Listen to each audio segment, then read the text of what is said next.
주인공의 이름은 취리의 개혁자 츠빙글리입니다. 뭐 찌빙글리라고 하고 저는 오늘 이 시간 츠빙글리라고 이야기를 하도록 하겠습니다. 종교개혁 바로 알기 기억나시나요? 네, 종교개혁하면 마틴 루터를 떠오르시죠. 네, 그 정도면 됐습니다.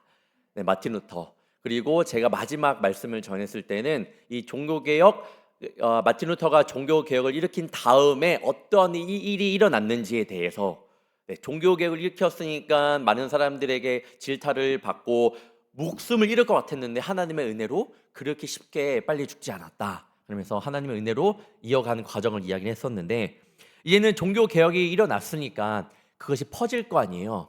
그 각 나라마다 퍼지는데 나라마다 종교개혁을 일으켰던 그 인물들에 대해서 각각 단편으로 이렇게 배울 예정입니다. 그러니까 그때그때마다 오셔서 들어도 아무 문제가 없음을 말씀드립니다. 10월 말이 무슨 날인지 아시나요? 10월 말? 10월 말. 곧 10월 말이 오잖아요. 주일은 어떻게 지키나요? 저희가 종교개혁 주일입니다. 네, 10월 말이 종교개혁 주일입니다. 세상에서는 이태원 사건 이후로 조금 잠잠하다가 이제 다시 할로윈을 부활시키려고 이렇게 하고 있다고 합니다. 심지어는 우리 건너편에 있는 여기 주택단지도 있잖아요. 할로윈 데이를 할까 말까 투표를 하고 있다고 소식을 들었습니다. 이날은 분명히 종교개혁 주일이고 그래서 10월 26일에 저희 교회는 할로윈 데이 대신 빛의 축제를 하는 거예요. 할로윈 데이 귀신 분장하고 막 보셨죠? 뭔지 아시죠? 네, 귀신 분장하고 막 하는 거 있는데 나중에 제가 기회 되면 다시 한번 설명해 드리도록 하겠습니다. 빛의 축제는 할로윈 데이 대신 저희가 하는 행사입니다. 이거는요 차세대만의 행사가 아니고요 교회 행사라고 저는 생각을 합니다. 분명히 서로 협력을 하는데 어느 새해부턴가 때로는 행사들이 너네 행사, 우리 행사 이렇게 나눠져 있을 때가 있어요. 그렇지만 그렇게 생각하시면 안 되고요. 우리 성도님들께서 이것도 우리 행사다라고 생각하시고 많이 참여해 주시면 감사하겠습니다. 지금 우리 최은철 전도사님께서 이렇게 성도님들 연락드리면서 함께 하자고 이렇게 연락하고 있는데 인원이 생각보다 쉽게 모이지 않고 있습니다. 네, 우리 성도님들께서 작정하셔서 그때 우리 차세대 행사가 아니고 이거는 진짜 아이들 위한 행사만이 아닌 교회 전체 행사라고 생각을 하기 때문에 지원해 주시면 감사하겠습니다. 또한 이 행사는요 악한 세력들과 영적인 싸움을 하고 있는데 내가 주의 군사로 참여하겠다라는 그런 뜻이 되는 거예요.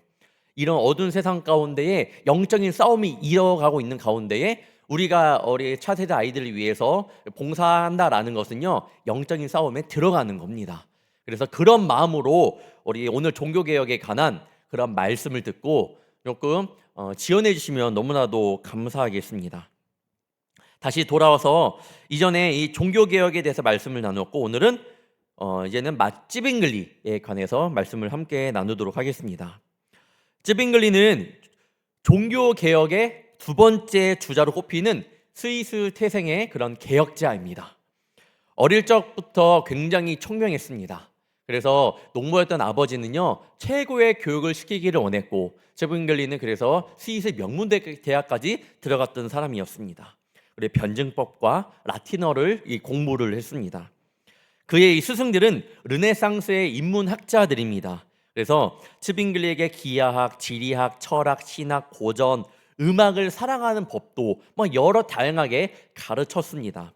덕분에 그는요 하프도 하고 플룻도 하고 비올라, 코넷 등 각종 악기 또한 연주할 수 있었던 그런 다재다능한 사람이었습니다.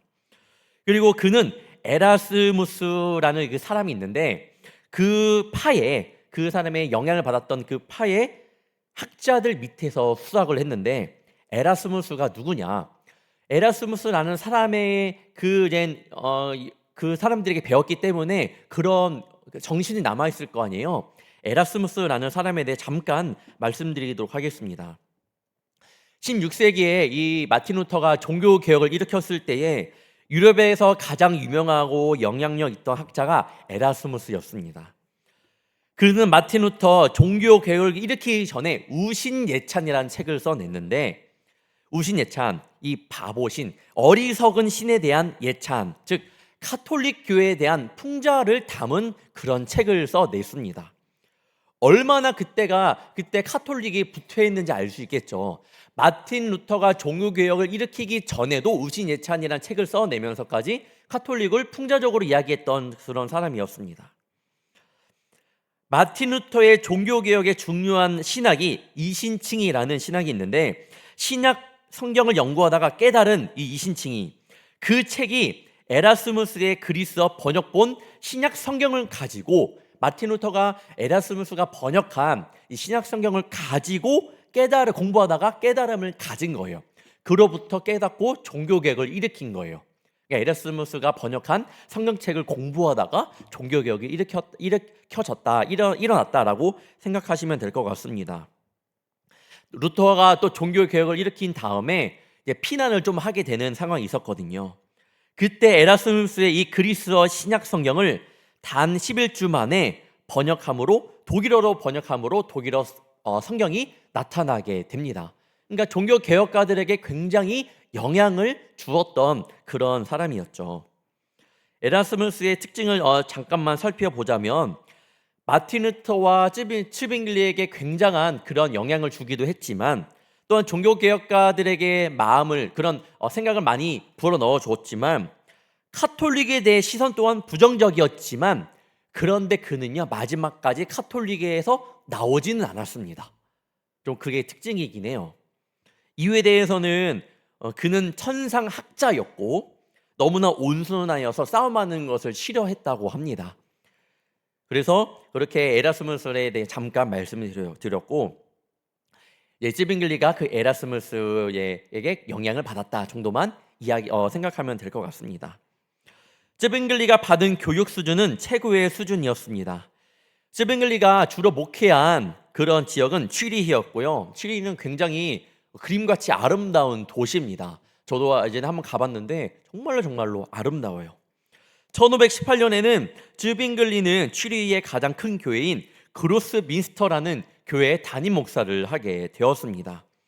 이곳에서 죽을 때까지 설교하면서 활동한 관계로 이 그로스민스터 교회는 종교개혁의 어머니 교회라고 불리어지기도 합니다.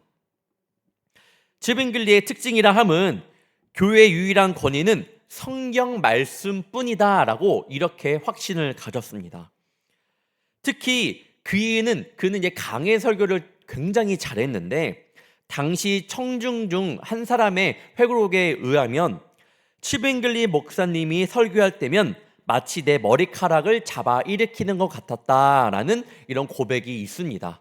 그 말씀을 들을 때마다 자꾸만 자기가 정신이 번쩍 띄우는 거죠. 그래서 그렇게 고백을 할 정도였습니다.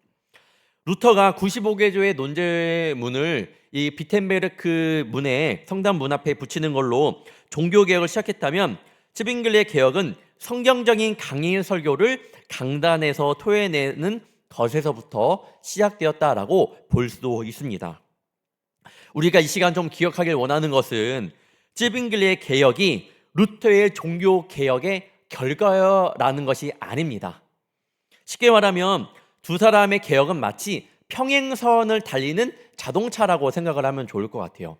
그래도 조금은 마틴 루터가 앞섰지만 이 자동차에게 굉장한 엄청난 영향을 준 건 아니에요. 분명히 영향을 주었지만 이 종교개혁이 마틴 루터가 일으켰기 때문에 이 츠빙글리의 취리에서 이 종교개혁이 일어났다라는 것은 아니라는 겁니다. 평행선을 달리는 그런 종교개혁과 같았다라고 생각하시면 될 것 같습니다. 실제로 이 두 사람 나이 차는요 1년도 채 나지 않습니다. 몇 개월밖에 차이 나지 않아요. 츠빙글리의 종교개혁 가운데 이 도화선이 된 사건이 있었습니다. 성경에 입각한 것은 당연하지만 그래도 그 가운데 팡 터진 사건이 있었는데 바로 소세지 사건입니다. 이 소세지 사건은요 사순절에 소세지를 먹은 일로 취리 종교개혁의 도화선이 된 그런 사건입니다. 그로스민스터의 목회자 이 츠빙글리의 동료들이 사순절 금식 기간 동안에는 소세지를 먹지 못하는 로마 카톨릭의 교회법을 어기고 소세지를 먹게 되었습니다. 당시 이 사순절에는 육식을 금지한다라는 카톨릭의 그런 법이 있었거든요. 그것을 깨버리는 것이었습니다. 당연히 로마 교회는 난리가 났겠죠. 그래서 그들을 처벌해야 된다고 주장을 했지만 이 츠빙글리는 성경의 원리에 근거하면, 성경에 입각하여 말하면요, 사순절에 육식을 금하는 것은 성사적인 근거가 없다, 이건 아무런 죄가 되지 않는다라고 이렇게 반박을 했습니다. 하나님이 주신 음식은 무엇이나 먹을 자유가 있다라고 하며 그들이 손가락질하는 것을 이렇게 꺾어버린 거예요. 루터의 종교개혁이 면죄부에 대한 신학적인 반대에서 시작되었더라면 츠빙글리의 추리 종교개혁은 이 성경에 입각하여 사순절에 육식을 할 수 있는가 하는 실제적인 문제에서 그렇게 시작이 된 겁니다. 말씀에 비춰보니까 육식, 이거는 자유로운 거예요. 로마가 반대하고 있는 것은 잘못된 거였고 성경에 그렇게 써있지 않았던 겁니다. 이것이 도화선이 되어 당연히 로마 카톨릭과 이 개신교 진영 사이에 공개 논쟁이 벌어졌습니다. 그것을 제1차 추리 논쟁이라고 이야기를 합니다. 모든 사람에게 이때 츠빙글리를 생각한 거예요. 이 개신교회, 그리스도교의 참된 신앙을 설명하고 옹호할 수 있는 좋은 기회구나 라고 해갖고 라틴어가 아닌 이 독일어로 자신의 주장을 67개 조항으로 정리해 해설까지 하면서 그것을 냈습니다. 그때 낸 거예요. 67개의 조항은요, 교회적인 그런 조치뿐만 아니에요. 교회적인 잘못된 것만 이야기하는 것이 아니라 사회적인 모든 개혁 프로그램을 포괄하고 있어서 츠빙글리의 종교개혁은요, 전면적이고 사회 그런 것까지 포괄하는 그런 내용이 담겨 있었다라고 생각하시면 좋을 것 같습니다.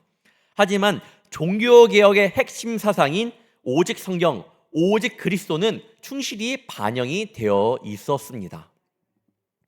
전체적인 내용으로는 성경의 권위는 교회의 권위에 있다, 권위 위에 있다. 성만찬은 희생의 제사가 아니라 주님의 죽음을 기념하기 위한 것이다. 오직 믿음으로만 구원을 받는다. 신부와 수녀들도 결혼할 수 있다. 이런 것이었습니다. 결국 시의회는 이 추리의 시의회가 츠빙글리의 손을 들어줍니다. 국가가 인정해 준 거예요. 츠빙글리의 손을 인정해 줍니다. 이로써 추리는 스위스 종교개혁 운동의 중심지가 되었고요. 당시에는 아주 혁명적인 그런 운동이었습니다. 이 이야기는 교회가 성경의 근거가 되어 세워져야 하는데 카톨릭 교회는 그동안 성경과 관계가 없는 것들을 만들어 놓고 그것이 진리다라고 이야기를 주장하고 있었기 때문에 이들이 주장한 것은 성경에 입각해서는 그것은 잘못된 것이다 라고 이렇게 이야기를 하는 거예요. 그렇게 운동이 시작이 된 겁니다. 츠빙글리를 비롯한 개혁가들이 특별히 심혈을 쏟은 것은요, 예배 개혁이었습니다. 예배를 바꾸고자 했습니다. 그들은 예배를 개혁하지 않고는 진정한 종교개혁이 없다고 믿었습니다. 우리 성도님들이 아시다시피 초대교회 예배는요, 굉장히 형식적이 단순했습니다. 형식적인 그런 면에서는 단순했고 예배는 오직 말씀 중심이었습니다. 화려한 것도 하나도 없고 오직 말씀으로만 예배가 진행됐던 것이 바로 초대교회의 모습이었는데, 기독교가 핍박받던 그런 시대가 끝나고 세상적인 요소들이 예배 가운데 막 가미되면서 예배가 화려해지고 복잡해지고 형식화되기 시작했습니다. 특히 카톨릭의 문제는 사제가 성만찬을 집례하는 순간 떡과 포도주가 실제 그리스도의 살과 피로 변한다는 화채설이 주로 이렇습니다. 정말로 예수님의 살과 피로 변하기 때문에 성도들은 이것을 받아먹기 위해서는요, 성찬상을 향해 무릎을 꿇어야 했습니다.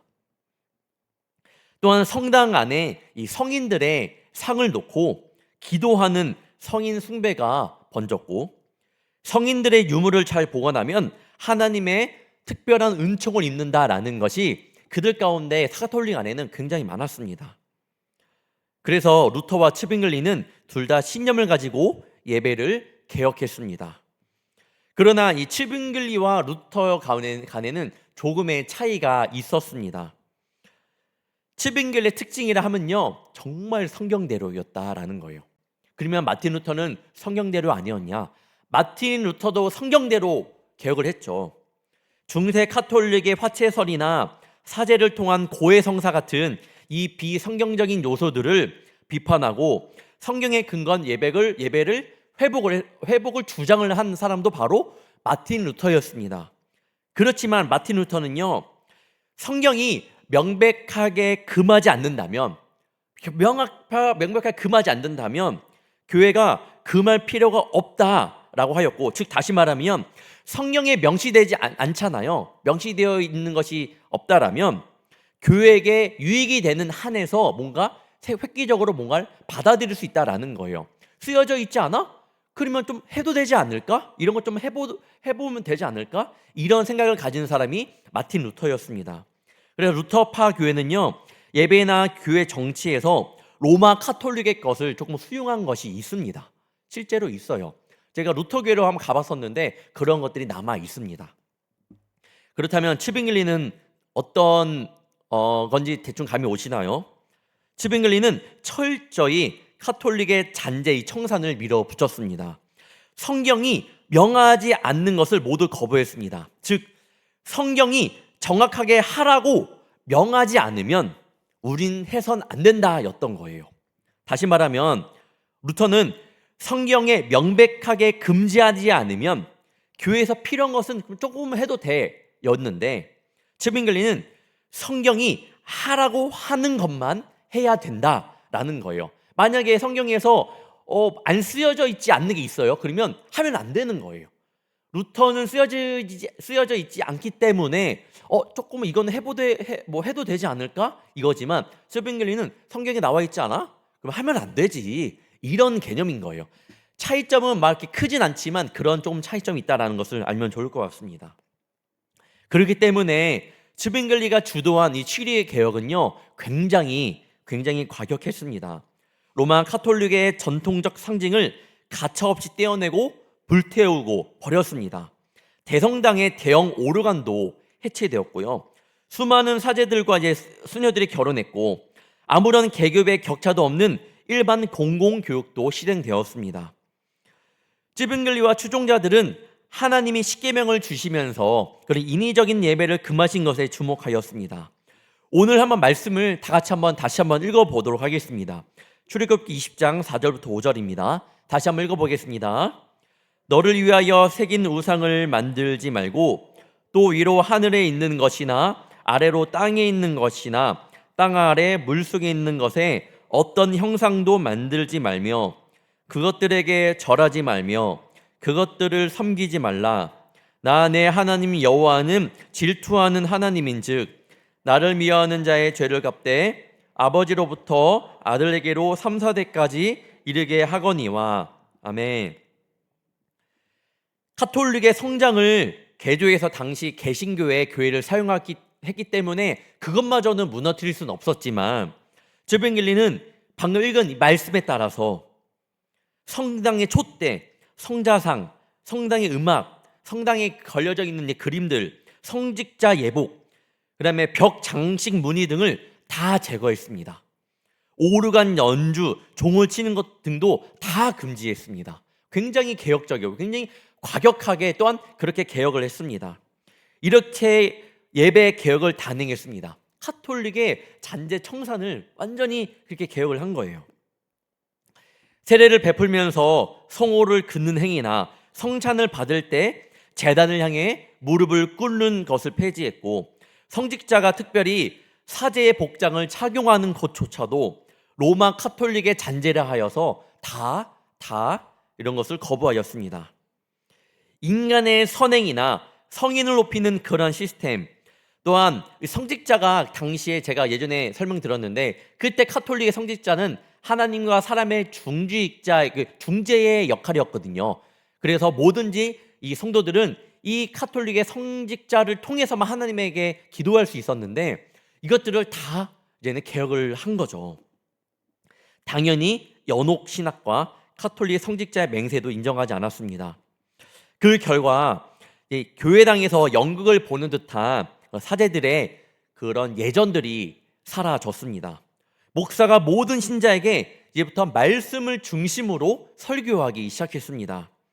설교자들은 성도들이 못 알아듣는 라틴어가 아니라 쉬운 모국어로 이 성경 본문을 읽고 말씀을 전했습니다. 또한 예배 개혁에는 찬양의 개혁을 또한 가져왔습니다. 성가대 중심으로 찬송을 하던 로만 카톨릭과 달리 이 전문 음악인들이 드리는 찬양이 아닌 회중 찬양 중심으로, 오늘 채태 목사님께서 함께 찬양 인도하셨잖아요. 그래, 함께 찬양했잖아요. 이렇게 회중 찬양 중심으로 우리가 모든 찬양도 개혁이 되었습니다. 그러다 보니까 스위스 취리히에서 그의 위상도 좀 높아갔겠죠. 그러니까 치빙글리의 지도력 하에서 공개 토론회가 막 진행이 되었습니다.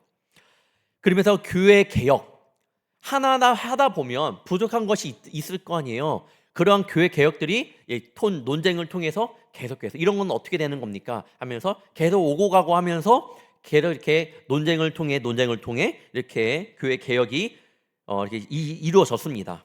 이때 치빙글리와 함께했던 개혁 운동에 참여하는 자가 3명 있었는데 이름은 외우지 않아도 되지만 제가 조금 말씀드리도록 하겠습니다. 콘라드 그레벨, 펠릭스 만츠, 안드류 카스텔베르거라는 사람인데 이들은요 굉장히 친했어요. 그래서 서로를 형제라고 불렀고 이들을 불러서 스위스 형제단이라고 부릅니다. 그런데 이들의 개혁 의지는 3년이 못 되어 치빙글리를 능가하게 돼요. 처음에는 치빙글리의 제자로서 그런 느낌을 갖다라면 3년이 되어서는 계속 논쟁을 할 거 아니에요. 그런데 하면서 점점 개혁이라는 것은 뭔가 바꾸는 거잖아요. 근데 치빙글리를 따라가는 사람이지만 이들도 치빙글리랑 부딪히는 겁니다. 그러면서 2차 토론 때부터는요 치빙글리와 이 스위스 형제단과의 격차가 벌어지기 시작을 한 거예요. 미사, 성상들에 대해서 치빙글리나 시의회들은 과격하게 바로 바꾸자는 아니었어요. 바꿔야 돼라고 했지만 점진적으로 한번 바꿔가보자, 이런 게 하나의 개혁일 수 있잖아요. 그렇게 있지만 이 스위스 형제단은 철저하고도 즉각적인 개혁을 주장했습니다. 치빙글리는 시의회의 점진적이고 타협적인 개혁을 지지했는데 당연히 국가로서도 확 바꿔버리면 뭔가 이게 막 논란이 일어날 수 있잖아요. 그러니까 점진적으로 한번 개혁을 해보자라는 거였는데 이들은 그렇지 않았다라는 거예요. 그러니까 스위스 형제단이 보기에 이 치빙글리는 뭐예요? 시의회랑 손잡은 사람인 거예요. 정치적인 권위를 옹호하는 것밖에 보이지 않습니다. 내가 개혁을 한다고? 좋아. 근데 보니까 시의회랑 손을 잡고 있네? 나랑 좀 다른데? 이들은 여기서 갈라지는 거예요. 스위스 형제단은 교회는 믿는 자들에 의한 모임이어야 돼요. 즉 정치 이런 것들이 교회에 들어올 수 없는 거예요. 그런데 치빙글리 보기에는 교회와 정부와 손을 잡고 있으니까 마음에 안 들었던 겁니다. 그러다 보니까 스위스 형제단의 문제가 뭐였냐? 병역을 거부합니다. 당연하겠죠. 정부에서 이제 군인을 뽑으면 그런 병역을 거부하고 세속 정부의 일 참여 금지를 일을 참여하는 것을 금지를 시켰어요. 정부적인 일을 하는 것들을 금지를 시킵니다. 무엇보다 스위스 형제단이 어떻게 변하냐면 제세례파라고 이렇게 변하게 됩니다. 들어보신 우리 성도님 아시겠지만 이게 굉장히 조금 이슈가 된 사건입니다. 신약 성경을 기초로 하여 세례는 이 치빙글리의 생각으로는 신약 성경을 기초로 하는 세례, 우리 세례 주는 거 있잖아요. 세례는 회개가 전제되어야 하고 회개하지 않는 사람은 세례를 받아서는 안 된다고 확신하였습니다. 네. 제가 다시 한번 말씀드릴게요. 제가 잘못 말씀드렸는데 이 제세례파 스위스 형제단은 어떻게 생각했냐면 회개하지 않는 사람은 세례를 받으면 안 된다였습니다. 세례 받는 것은 회개를 해야지만 세례를 받는 거였어요. 그러니까 뭐가 문제가 되냐? 유아 세례가 문제되는 거예요. 아이들이 세례를 받을 때 주님 제 죄를 용서해 주세요라고 세례를 받지 않잖아요. 그러니까 이들은 세례를 받은 게 아니에요. 어떻게 해요? 나중에 커서 자신의 입술의 고백을 통하여 회개를 통하여 세례를 받아야 돼요. 그러면 어릴 때 받고 다시 받는 거니까 재세례. 그래서 재세례파입니다. 근데 하지만 츠빙글리는 어떻게 이해했냐? 유아 세례는 부모의 언약을 기초로 찬동하고 시행하였던 거예요. 그러니까 어머니의 그런 믿음의 고백이 있으면 유아 세례를 줘도 된다. 부모님의 믿음이 있지 않냐? 라고 해서 세례를 주었지만 이 스위스 형제단은 이들이 보기 그건 아닌 거예요. 유아 세례는 그렇게 주면 안 되는 거예요. 어린이에게 유아 세례 금지. 그건 안 된다라고 생각을 한 거예요.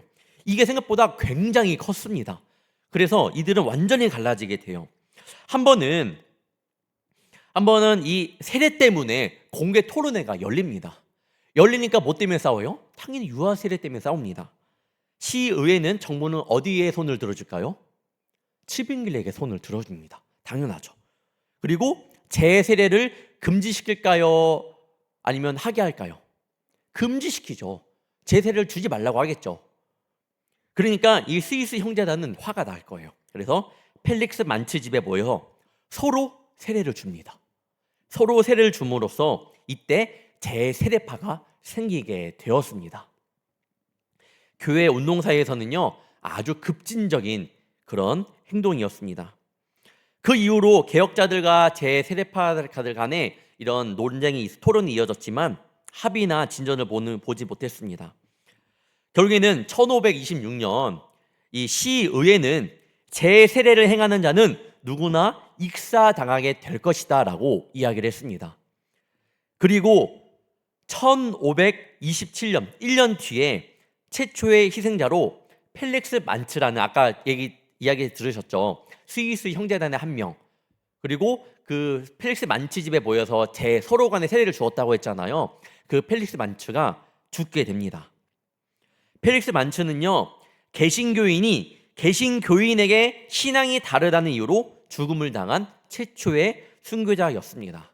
하지만 그가 마지막은 아니었던 거예요. 그 이후로부터 많이 죽습니다. 재세례파가 위험한 이단인 동시에 유럽의 정치적, 사회적 안정을 위협하는 존재로 보았습니다. 왜요? 정부와 손을 잡지 않잖아요. 완전 따로 분리하니까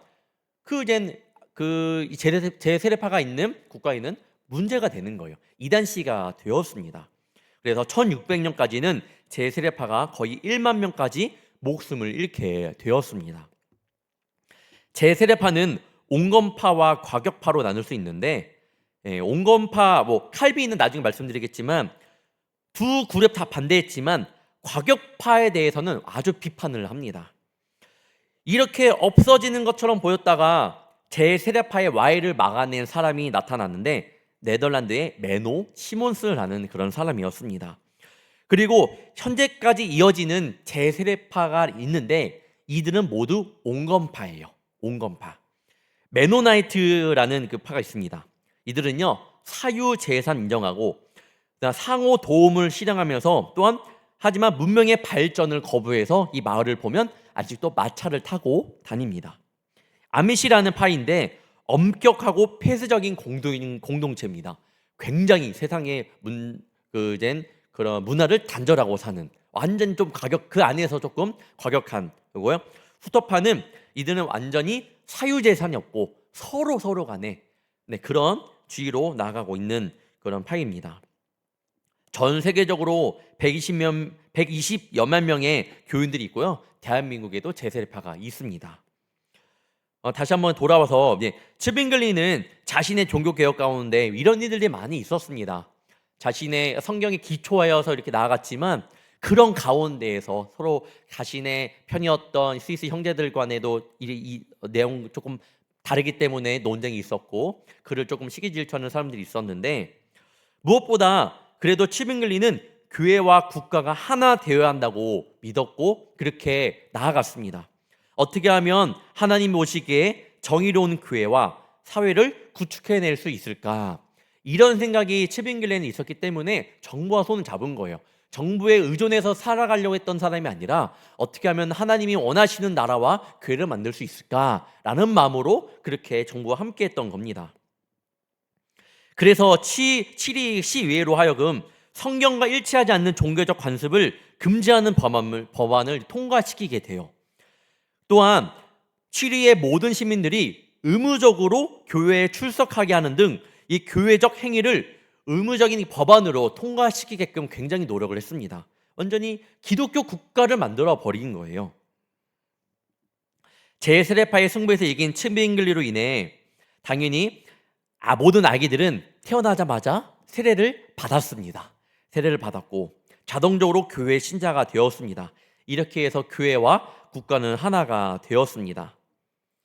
성경 말씀에 조금이라도 어긋나는 것은 그런 것들은 카톨릭 또한 잔재들은 하나도 남기지 않고 개혁하려 했던 그런 정신들, 또한 교회뿐 아니라 국가 시스템까지도 같이 거룩하게 개혁하려는 정신은요, 훗날 이런 정신을 가진 사람들을 퓨리탄이라고 불렀는데 이 말은 순결하게 한다라는 영어 단어에서 왔습니다.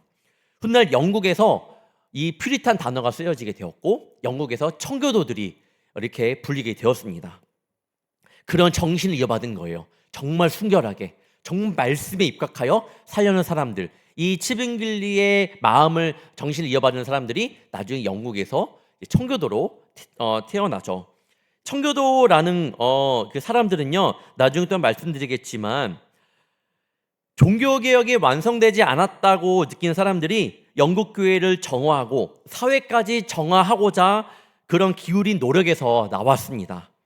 훗날 이 사람들이 영국은요 국교가 성공이에요. 그래서 이 청교도가 굉장히 입지가 작았는데 그렇게 개혁을 그런 정신을 가지고 교회를 개혁하려는 사람들이 잘 안 되니까 도망쳐 나가다 어디까지 갔냐?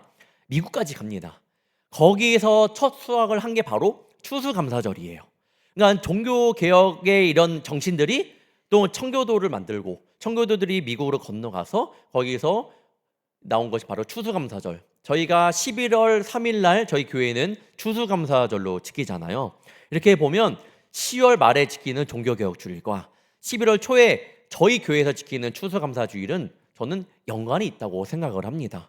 네, 그래서 11월 조금 이후에 하는, 보통 교회 이후에 하는데 저희는 11월 초에 하는 것을 굉장히 조금 다르게 보고 있고 더 좋게 보고 있어요. 그렇게 좀 연관을 지어서 보면 될 것 같고요. 다시 돌아와서 츠빙글리는 이제 민족주의자였잖아요. 그렇게 민족을 사랑하고 또 교회를 개혁하려고 했던 그런 마음이 다분했던 사람이었습니다. 모든 스위스 백성이 로마 교황청과 그런 카톨릭 영향에서 벗어나기를 원했습니다. 그래서 다른 개신교 주들과 연합하여 이 로마 카톨릭 주들을 경제적으로 고립시키는 작전을 펼쳤습니다. 정말로 교회를 개혁해야 되는데 카톨릭 그런 잔재들이 많으니까 개신교들끼리 함께 뭉치자. 이렇게 개신교들 믿는 주가 있을 거 아니에요. 함께 뭉치자라고 뭉쳤는데 이에 격분한 5개의 카톨릭계 도시들의 연합군들이 한 8,000명이 돼요. 취리를 급습했습니다. 그래서 츠빙글리가 1,500명의 이 개신교 군대와 맞서 싸웠지만 역부족이었고요. 츠빙글리는 이때 난전 중에 전사하게 되었습니다. 분노한 카톨릭 군대는 츠빙글리의 시신을 찾아내어 불태우고 그 사방으로 그 죄를 막 버렸다고 합니다. 얼마나 화가 났으면.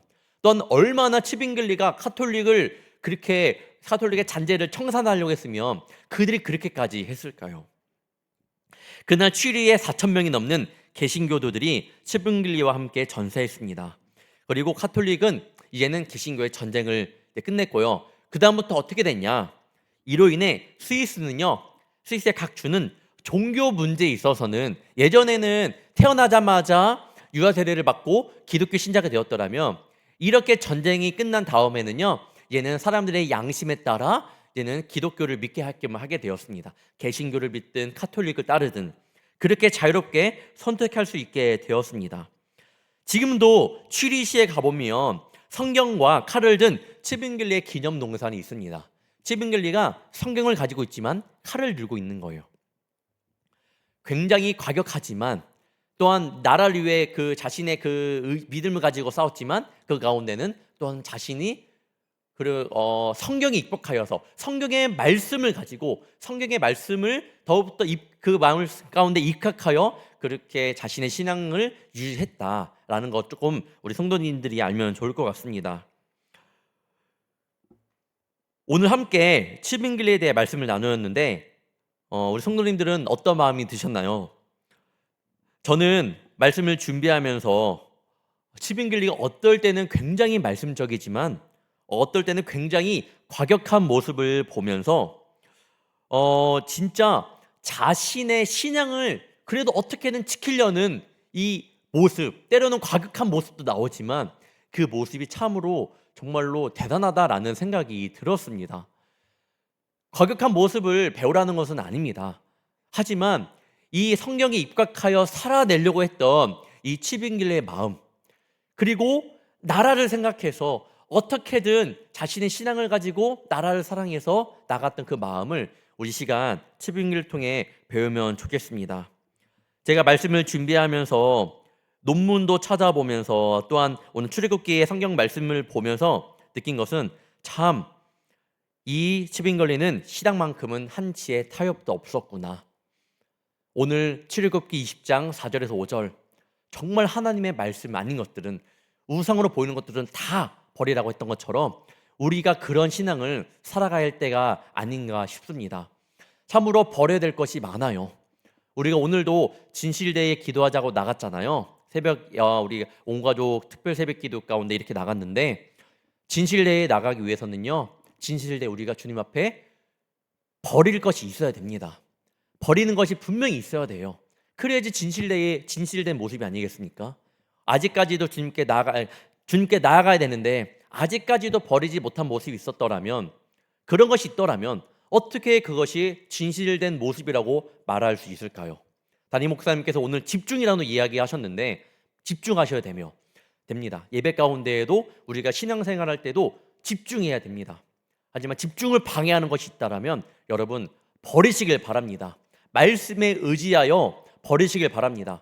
버리지 못한다면요 진짜 칼을 들고서라도, 영적인 칼을 들고서라도 그것을 물리치려는 마음으로 나아가는 우리 성도님들 되시길 축원합니다. 저번 주에 청년들과 함께 성경 말씀에 이런 말씀이 있었습니다. 사도행전 20장 24절입니다. 내가 달려갈 길과 주 예수께 받은 사명 곧 하나님의 은혜의 복음을 증언하는 일을 마치려 하면은 나의 생명조차 조금도 귀한 것으로 여기지 아니하노라. 신앙생활은 분명히 결단이 있어야 됩니다. 변하지 않는 결단이 있어야 합니다. 치빙길리도 변하지 않는 자신의 결단이 있었잖아요. 말씀을 통해 얻은 그런 자신의 결단이 있었잖아요. 정말 그런 믿음대로 살아냈기 때문에 스위스 종교개혁가로서 그 시대를 살았고 자신의 목숨을 바치면서까지 우리 개신교가 바로 설 수 있도록 이끌었던 인물이었습니다. 바로업기는 우리 성도님들의 신앙만큼은 세상 어느 것과도 타협하지 않고 그 믿음을 잘 지키기를 원하며 무엇보다 주변 이들에게 여러분의 신앙을 때로는 강압적으로 하기보다는 사랑으로 품어주며 서로 동역해 나가는 불꽃교회 우리 성도님들 되시길 주님의 이름으로 축원합니다. 다음번에는 오늘 배운 청교도에 대해서 잠깐 얘기를 나눌 예정입니다. 그래서 그때 좀 더 나누고 그 이후에 위대한 신학자, 그리고 정말 유명한 종교개혁자인 오늘 배우려고 했던 장 칼빈에 대해서 또한 말씀을 이어나가도록 하겠습니다. 시간 기도하며 나아가도록 합니다.